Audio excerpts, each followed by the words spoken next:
আচ্ছা, অনেকভাবে বলা যায়, হয় কি হিউমার আছে না, রসবোধ।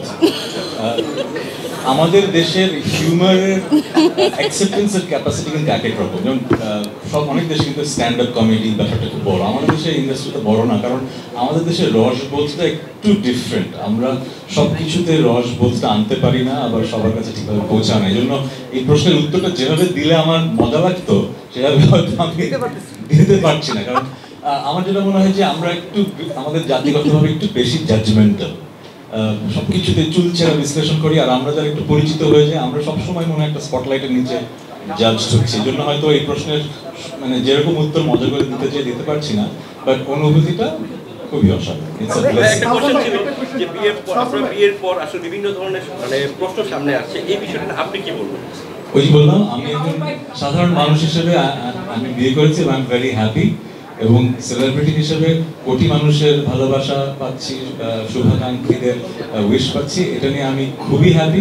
বাট আমরা এমন একটা দেশে বসবাস করি যেখানে আসলে সব দেশে নেগেটিভিটি থাকে, আমাদের দেশে একটু বেশি চর্চা হয় এবং কাটতির জন্য ব্যাপারটা হয়। সবাই সবার কাটতির কথা চিন্তা করে, আমি তাদেরকে দোষ দেবো না। যে ইন্টারভিউ নিচ্ছে সেও কাটতির জন্য, যে ইন্টারভিউ দিচ্ছে সেও কাটতির জন্য। সো আমার কাজ হচ্ছে যে ওই যে বললাম, বছরের পর বছর গান করে যাওয়া, মানুষের মনের মাঝে জায়গা করে নেওয়া, তাদের সাথে বন্ধন। 18 কোটি মানুষের 18 কোটি মানুষই তো আমার শুভাকাঙ্ক্ষী নয়, তাই না? আমি এটা বুঝি, পৃথিবীতে এমন কোনো মানুষ তো নাই। সো আমার কথা হচ্ছে, আমি যাদের জন্য গান করি, তাদের জন্য গান করছি, তারা আমার এই সময়টায় খুশি হয়েছে। তো আমি নিজেকে ভাগ্যবান মনে করি যে আমি আমার মানুষকে পেয়েছি যা makes me smile like this, and I'm very happy. দুইজন শিল্পী একসঙ্গে আছেন, একই সঙ্গে প্রশ্ন করতে চাই আমাদের। আচ্ছা, একটা কথা বলি, আমরা মেয়েদের জায়গায় আমি অনেকক্ষণ আছি, আমার পাশে একজন গুণী শিল্পী আছেন না, ওনার সাথে কথা বললাম না।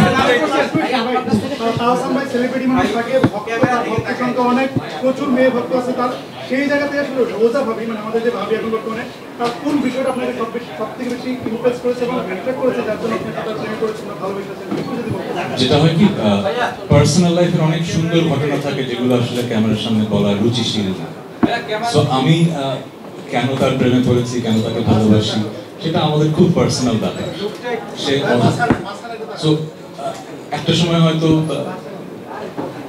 ব্যাপারগুলো একভাবে দেখতাম, এখন যেভাবে দেখি যে it's a blessing to be married. So I feel like আমি মেকি কোনো কথা বলে আসলে আপনাদের শোনাতে চাই না। I feel like life is amazing because I have met this person.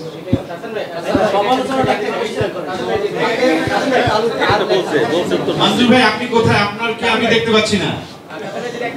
হাতের তালুতে আর লেখা, অবভিয়াসলি রোজা, এই কারণে।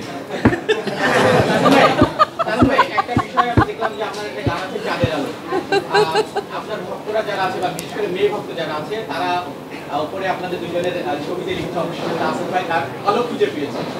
এই যে বিষয়টাকে কিভাবে দেখছেন এবং কিভাবে নিচ্ছেন ভক্তদের এই ভালোবাসাটা? ওই যে বললাম, সেলিব্রিটি তো আছেন, আর্টিস্ট আছেন, আর সাধারণ মানুষ তো আছেন।